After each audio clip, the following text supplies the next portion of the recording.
Well, we are in this series on the life of Samson, and I'm really excited that you're here with us today. We've been looking over the last couple of weeks at a man who had a ton of potential. We learned in the first week about how an angel came to visit his parents and said he's going to be born and he's going to have a special purpose, and God's going to use him to deliver the Israelites out of the oppression of the Philistines. And so his life just starts on this, tremendous trajectory. And then as you read through his life, you find out that he never really fully realizes his potential. And in the first week, we talked about one of the reasons why is because of the attitudes that he had, that he kind of carried with him everywhere that he went. And his attitudes were basically these: I want it, I deserve it, and I can handle it. It sound familiar? You never, right? These are the attitudes that we sometimes have. I want it. In other words, I lust for something. It could be a person or a thing. I deserve it. Entitlement. We talked about that. I can handle it. Pride. And so these are the things that kind of led Samson down a path that led him where he really didn't want to go. And we found out and with all the foolishness that he had in his life, we found out week one, bottom line was just simply this: foolishness negates potential.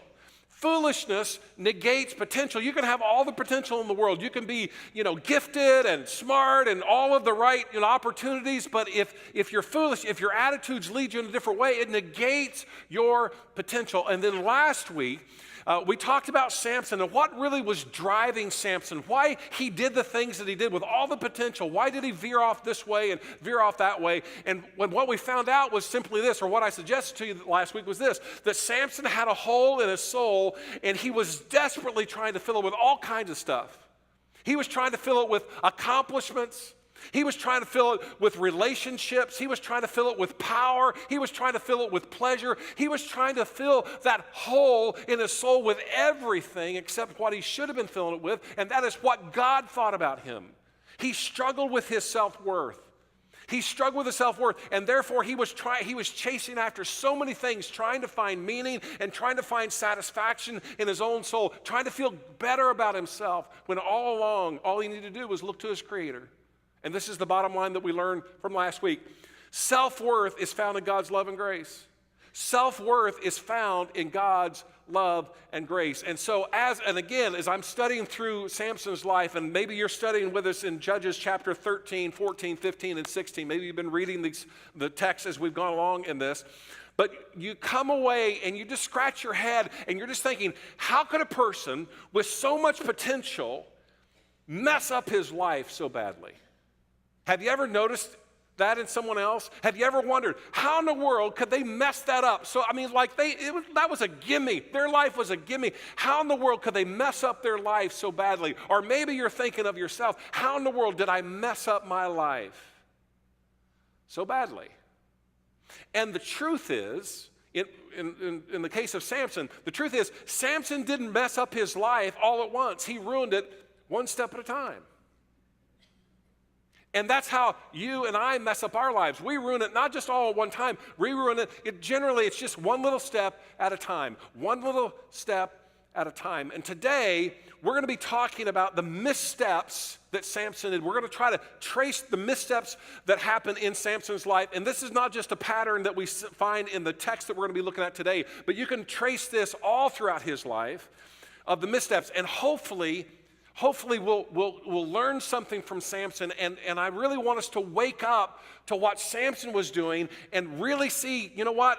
And a lot of times, we're right in the middle of what Samson was doing ourselves. All right, so we're going to talk about these missteps, and we're going to begin in Judges chapter 16. The end of Judges chapter 15 says that Samson ruled in Israel for 20 years during the time of the Philistines. In other words, God had called Samson to lead his nation out of the oppression of the Philistines, but Samson never really did it. He ruled for 20 years, still under the oppression of the Philistines. And then we start off chapter 16 with this word, with this verse. One day, Samson went down into Gaza. Now, Gaza is the southwesternmost city in that area. So if you go all the way down, if you know where the Gaza Strip is today, if you go all the way down to the tip of that point, that's where Gaza is. It is 40 miles from where Samson is in Israel. And just one day, You know, who does this? One day he just decides, you know what, I think I'll go down to Gaza. And Gaza was one of the, the prime cities for the Philistines. Now, why in the world does Samson want to go down to Gaza? I mean, is he on a scouting trip trying to figure out, you know what, I want to find out where their weaknesses are, and then we're going to lead a military campaign and, go down there and wipe them out and that kind of thing? Is he doing that, or is he just living on the edge and he's just wanting a little bit of excitement? Why is he in the world? Why in the world is he going down to Gaza? These are the enemy. This is well into enemy territory. So one day Samson went to Gaza where he saw a prostitute. And he went in to spend the night with her. Now, we looked at last week that Samson decided that he wanted to marry a Philistine woman. And his dad said, whoa, hey, Samson, we're Israelites. The Philistines aren't a part of God's covenant. You're not supposed to marry a Philistine woman. And his dad tried to tell him, hey, this is not right.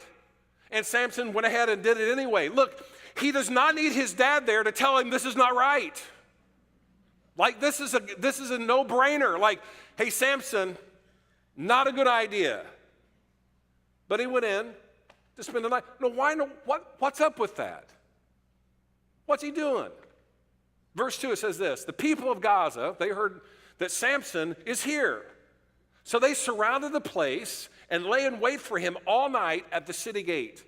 They made no move during the night, saying, at dawn we will kill him. I mean, he goes down into Gaza, he is there, and they've got him trapped. They've got him surrounded, and they're going to kill him. He's public enemy number one. I mean, they realize, this is our chance. And then it says, well, before it says, the question is, if you are Samson, if you're supposed to be the leader of the nation of Israel, God's people, with all this potential, why in the world would you risk so much for so little? Why in the world would you go down into enemy territory, spend a night with a prostitute? Hello? That's like, that's so obvious you shouldn't be doing that. Why risk so much for so little? For what was Samson looking? Again, why in the world is he down there? We don't know. The text doesn't say. Apparently, he is by himself.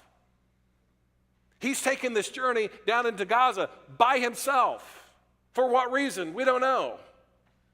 But he hooks up with a prostitute while he's down there. And so what is Samson looking for? You say, we're scratching our heads, this doesn't make any sense. And yet, we find ourselves doing the same kinds of things. We risk a lot for so little in return, don't we? You've heard the stories.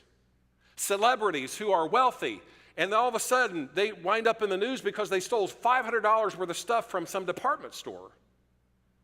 And you're thinking, what? You stole what?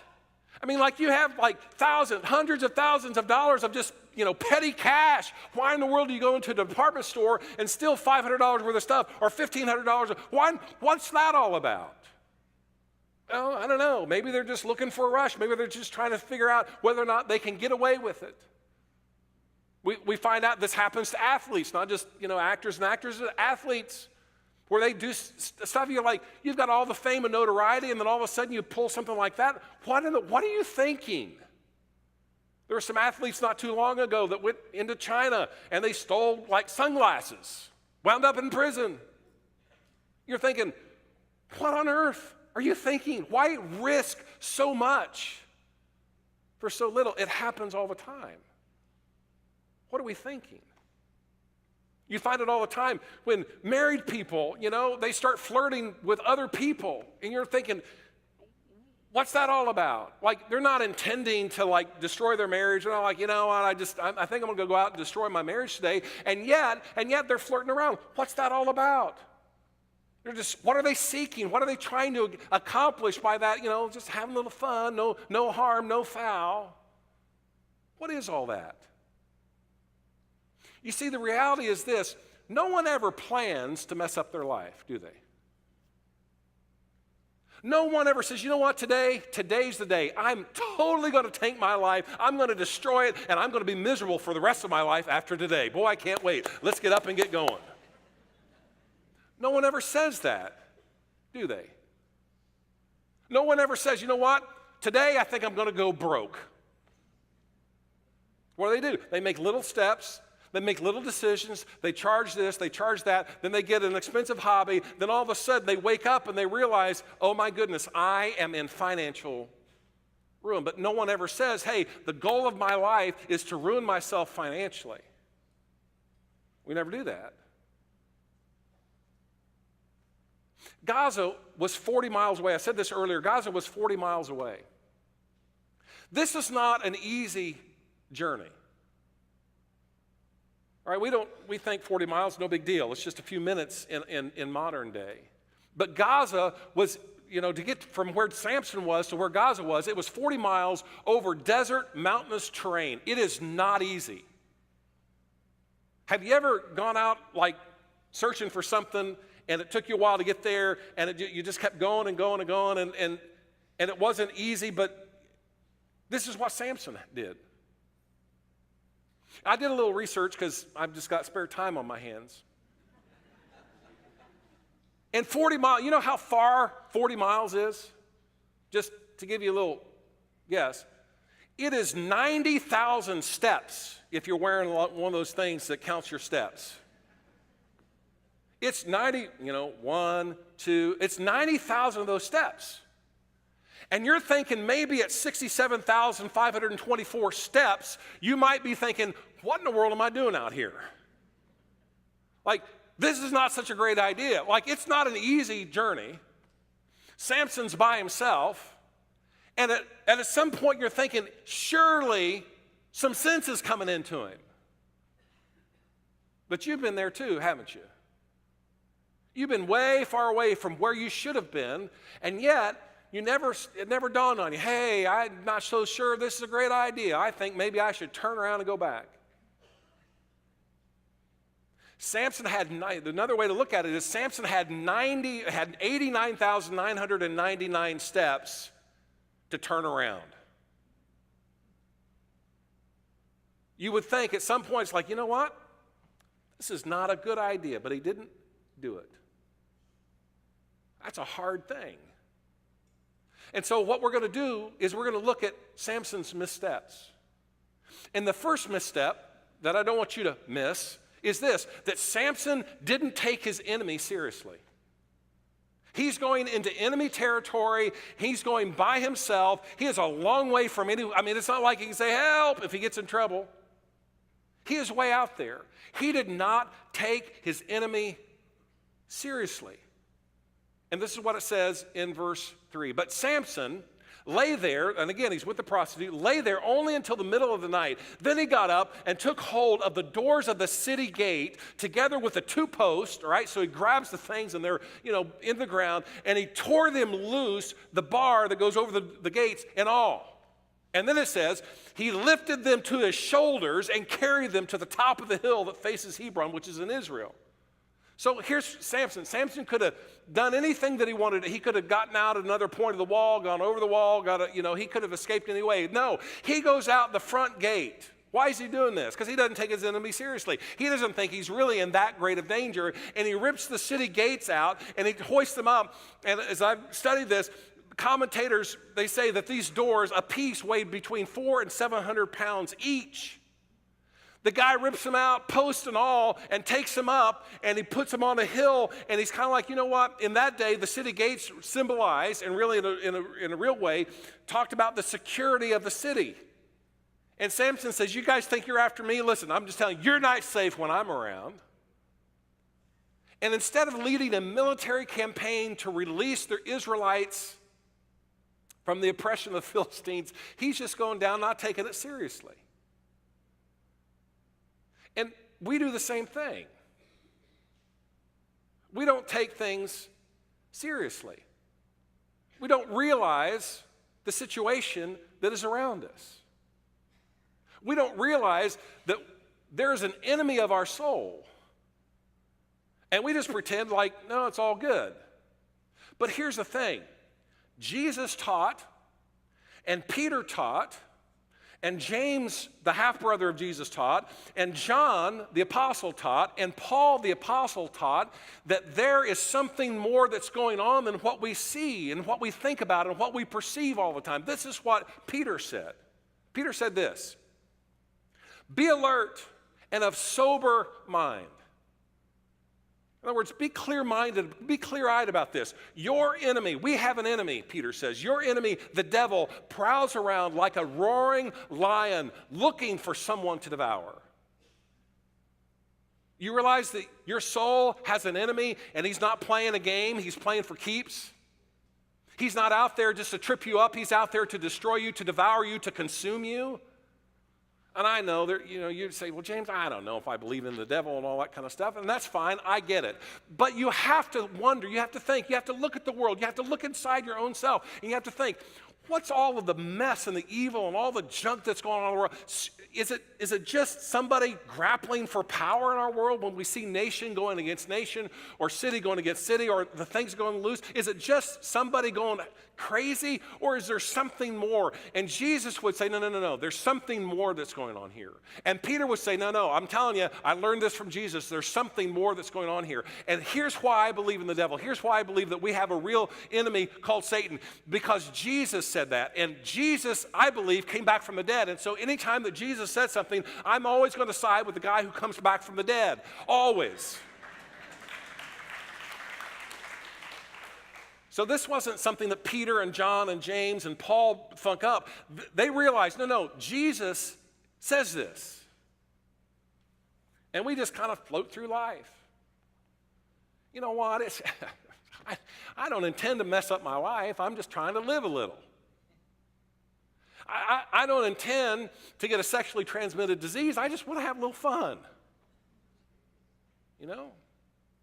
I don't intend to become dependent on those prescriptions, or I don't intend to get, addicted to those drugs. I'm just trying to take the edge off.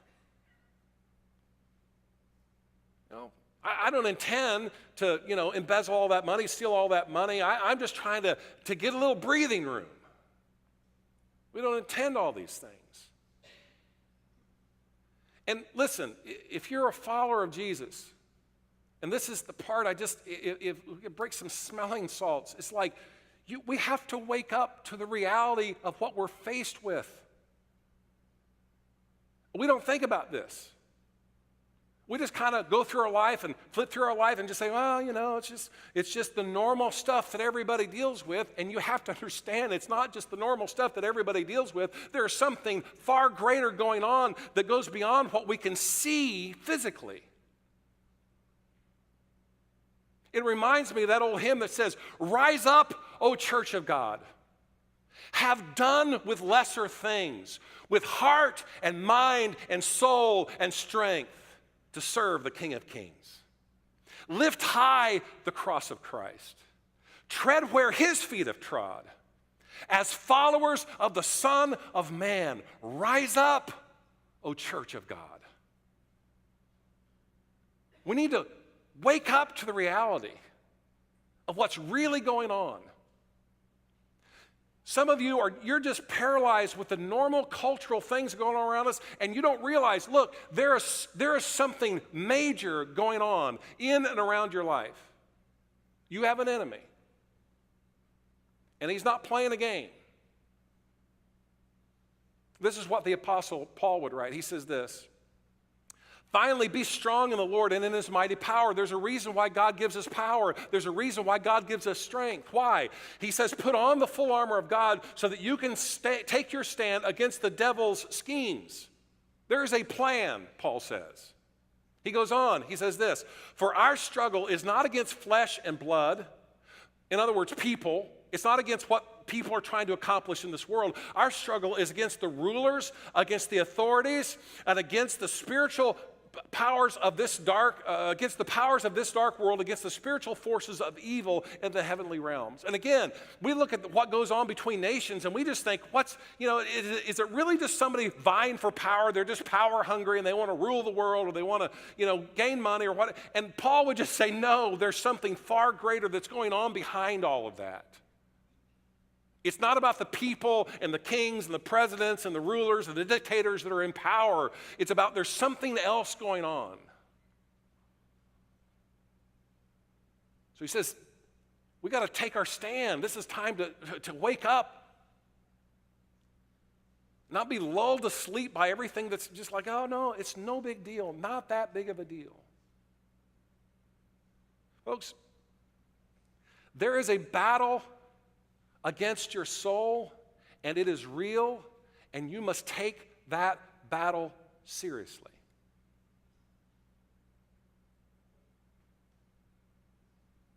You got to take it seriously. You say, well, Jane, again, I don't believe in the spiritual. No, I get that. But even if you don't follow Jesus, I'm just saying, look, there's something else that's going around. And this is just like a warning, like, hey, I don't want you getting taken out.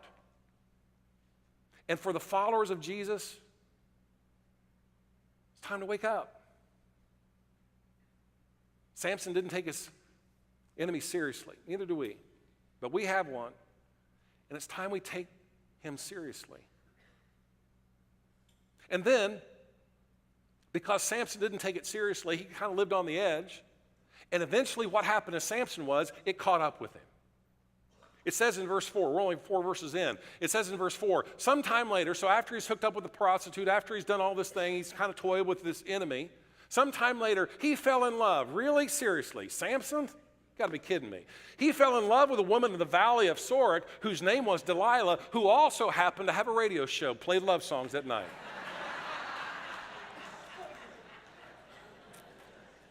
Famous. And again, Sorek was not in Israel. It's in Philistine area. Here's another foreign woman that he knows he should not be with. But once he's tried to marry a Philistine doesn't follow God, once he's been with a prostitute, if he's been with one prostitute, it's probably likely that he's been with others. He's just like, you know what? No big deal. I'm going to go down. And now I found someone else I really love. Boy, whoosh. A lot of commentators think that Delilah may have been a prostitute. She has a name. And he wants her. And what we see developing in Samson here, and this is another misstep, and this is what we do too, Samson rationalized the same old sin. We rationalize the same old sin. We get used to it. You know what rationalization sounds like? It sounds like this. It's no big deal. I'm just looking. Wandering eyes aren't going to hurt anybody. Come on, it's not that big of a deal. It's just a little fun. I mean, seriously, it's just a little fun. That's all it is, a little fun. I'm not hurting anyone else.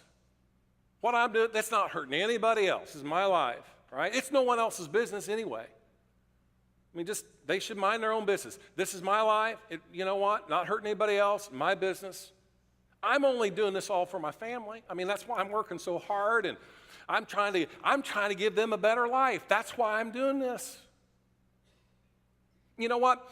If you really love them, it's okay. You don't have to wait for sex till marriage, because the point is you shouldn't be hooking up with anybody just for any reason. The point is they should be special. You should love them. And as long as they're special, as long as you love them, it's okay. That's really what's important. It's only a couple drinks. I mean, that's not going to harm anything. It's just a couple drinks. Look. Everyone else is doing it. I mean, just look around. Everyone else is doing it. They're fine. Not that big a deal. If everyone else is putting their hand in a meat grinder, are you going to do it with them? So that's what rationalization sounds like. We do this all the time. We rationalize ourselves into doing things that just we should never do. And here's the thing, and I don't want you to miss this, all right? Because we do this all the time. I don't want you to miss this, whether you're a Christian or not a Christian, doesn't make any difference, because this hits all of us, all right? If you have to rationalize something, you know what that means? It means that it is not rational. If you have to work at rationalizing something, it means that it's really a bad idea. You shouldn't be doing it. If you got to come up for reasons why it's okay for you to do the thing, then it's not okay for you to do the thing. Verse 5 in our text goes on. The rulers of the Philistines went to her, Delilah, and said, "See if you can lure Samson into showing you the secret of his great strength." This is almost like the word lure. Does it ring a bell, fellas? Anybody? Lure? Anybody ever use a lure? It's bait, isn't it? And these rulers, there are 5 of them, these rulers go to Delilah and says, honey, you are bait, that's all you are. It's what prostitutes are. They're just bait to get something. And that's how they see her. So we want you to lure him in. Use your bait, honey. Lure him in and find out the secret of his strength. And also find out how we can overpower him so that we may tie him up and subdue him. And if you do this, each one of us will give you 1,100 shekels of silver. Now that doesn't mean much to you, does it? 1,100, what's that? I mean, that sounds like a lot of silver. There are 5 rulers. Philistines didn't have one ruler. They had 5 different rulers in different areas. They all come to Delilah when they find out that Samson's got the hots for her, and they say, lure him in, get a secret, and if you can get a secret, we can subdue him and triumph over him. We will give you each 1,100 shekels. That's 5,500 shekels of silver, which equates to more than 550 years worth of wages. If she is able to accomplish this, she will be one of the most wealthy individuals on the planet in her day. Delilah is all about the money. So she goes to work. So Delilah says to Samson, and this is like direct.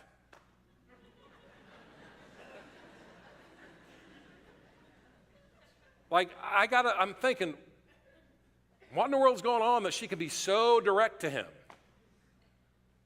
Tell me the secret of your great strength and how you can be tied up and subdued.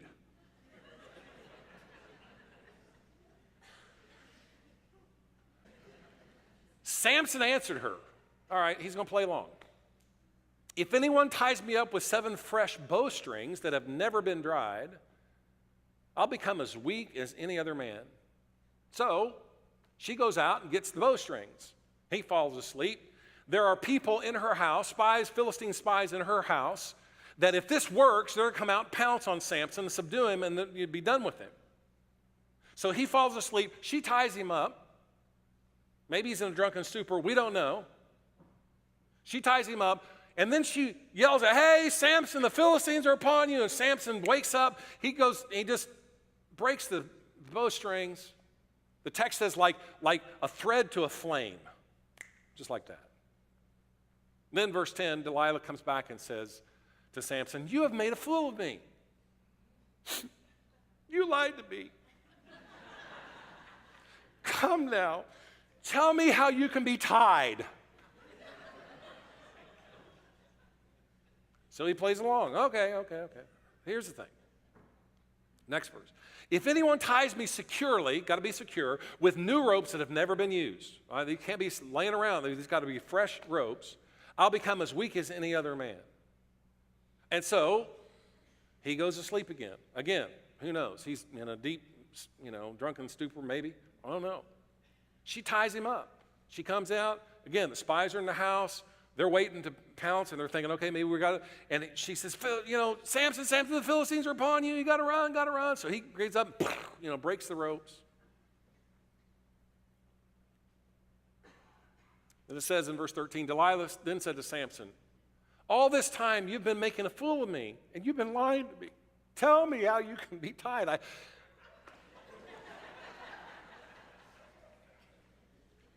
This does not reflect well on Samson's intelligence.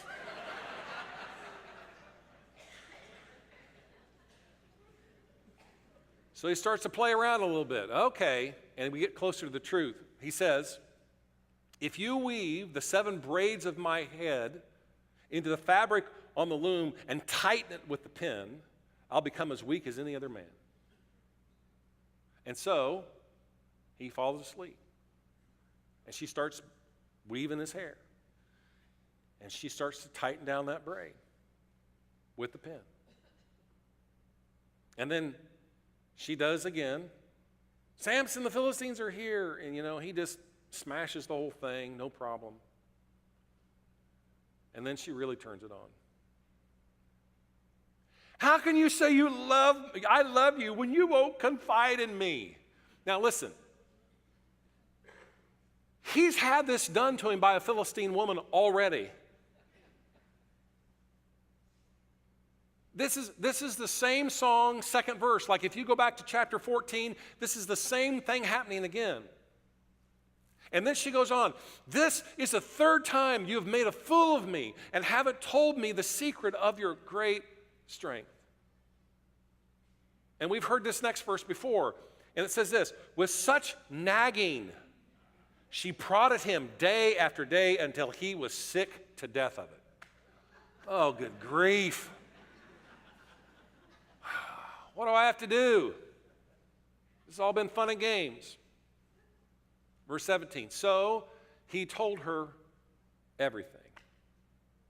No razor has ever been used on my head, he said. And then, catch this, because I have been a Nazirite dedicated to God from my mother's womb.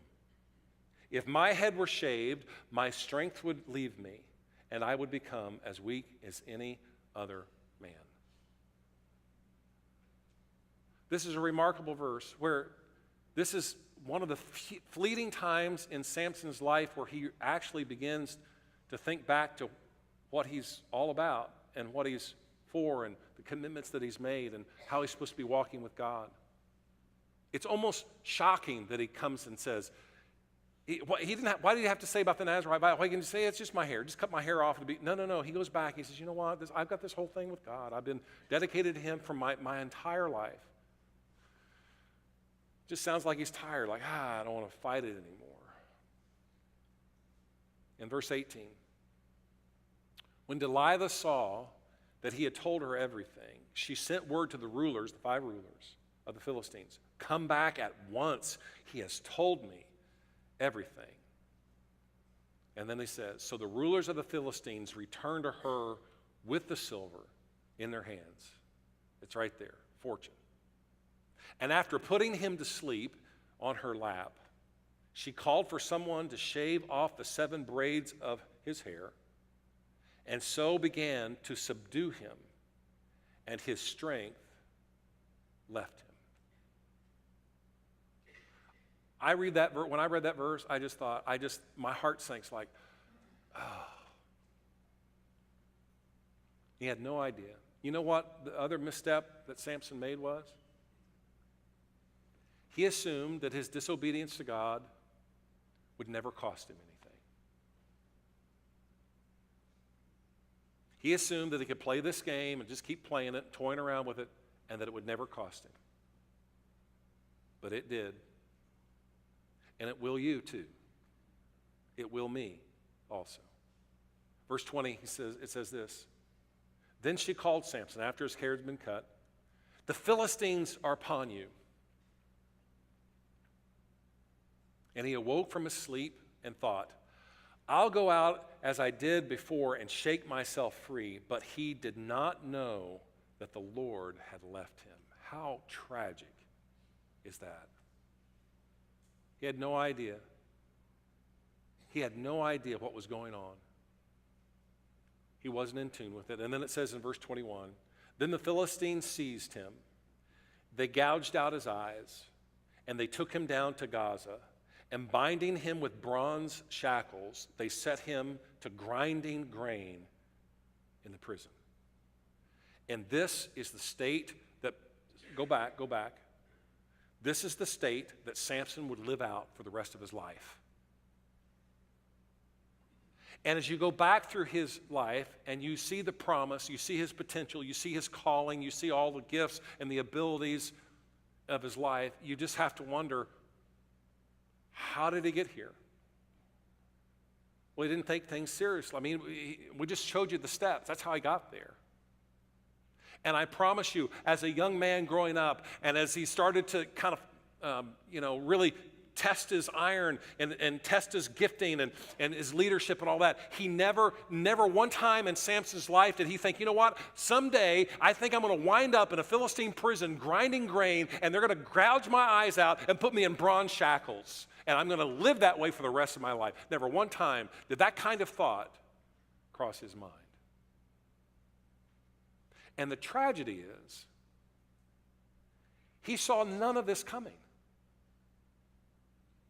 It never dawned on him, hey, you know what? This may not end well for me. This may not end well for me. And here's the thing, and I don't want you to miss this. This is the bottom line for today. The path you are on determines your destination, not your intentions. The path you are on determines your destination, not your intentions. The steps that you are taking determines your destination, not your intentions. Samson didn't have any intentions of getting caught. He didn't have any intentions of being, a prisoner for the rest of his life, being treated like an animal, he never intended any of those things. And yet, step after step after step after step after step, anybody who's watching is like, this is not going to end well, buddy. Samson didn't perceive it. He didn't take his enemies seriously.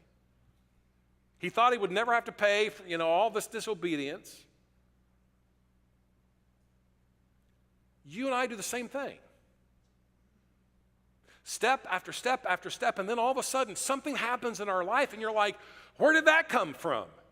How in the world did I wind up here? And somebody from the outside could be like, seriously? Have you not been paying attention? Just look at the steps that you're taking, because the steps of your life are pointing in a direction. It doesn't matter what you think. It doesn't matter what your intentions are. It doesn't matter if, oops, I'm sorry. It is the steps that you are taking that is putting you on a path. You can watch a person's steps and find out where are they going to wind up. Because the path you are on determines your destination, not your intentions and not your potential. So here's the thing. You say, well, James, what do I do with this? You have to ask and answer a really brutally honest question. And that question is simply this: where are you stepping away from God? Are the things that you're involved in, are they taking you towards God, or are they taking you away from God? I mean, it should be like, you know what, Samson shouldn't be with a prostitute, all right? Like, that's an obvious one. Hey, Samson shouldn't be hanging out with Philistine women. That's an obvious one. Why does your dad have to tell you this? It's like, it should be obvious. Like, are the steps I'm taking, are they taking me towards God or away from God? Because if they're taking you away from God, guess what? You are on a path, just like Samson. And one day, you're going to wake up and with eyes gouged out, and it's going to cave in, and you're going to think, how in the world did all this happen? This is not what I intended. This is not what I thought would happen. This is not what I hoped would happen. I don't understand. And so you and I have to ask ourselves the question, where are my steps taking me? Where are my steps taking me away from God? And you know what? It is not rocket science. When you figure out, oh, those are some steps in my career that aren't taking me towards God. These are some steps in my life that aren't taking me toward my family. These are some steps in my life that are chipping away at my integrity. They're chipping away at my moral fiber. These are things that are taking me away from God. When you find that out, you just have to stop dead. It's like you're on step number 670, whatever it is, and you're like, this is the wrong direction. It's clear. This is not taking me towards God. It's not building into my life. It is not going to end up where I want it to end up. I don't want my marriage to wind up in the tank. I don't want to destroy my marriage and, have my kids with all the problems that this kind of a wrecked life begins. I don't want to do this to my career and have to start all over, and I don't want to do that. Well, if the steps that you're taking are leading in that direction, wake up. Stop. And turn around. If it's step number 89,999, it is not too late. Turn around. Stop. But you have to answer that question, and you have to be brave enough to ask it. And you have to be brutally honest. Because if you're not,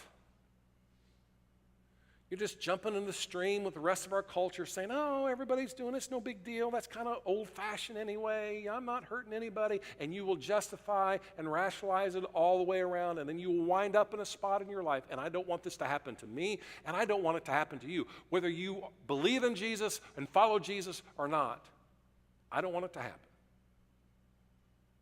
So you got to ask that question. Why? Because the path you are on, bottom line again, the path you are on determines your destination, not your intentions. So wake up.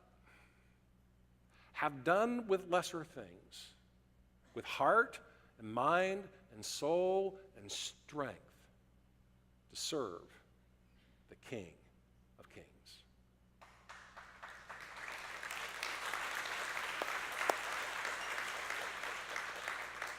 Let me pray for you. Father, speak to each of us. Wherever we are, however we wound up on the step that we're on right now, God, speak to each of us and help us turn, God. And Father, it may mean that we need to have a conversation with someone to reach out for help and say, you know what, I am down this road, and I can see for the first time clearly this is not going to wind up like I wanted it to. And God, help us to turn. Help us to take steps in your direction. I pray this in Jesus' name.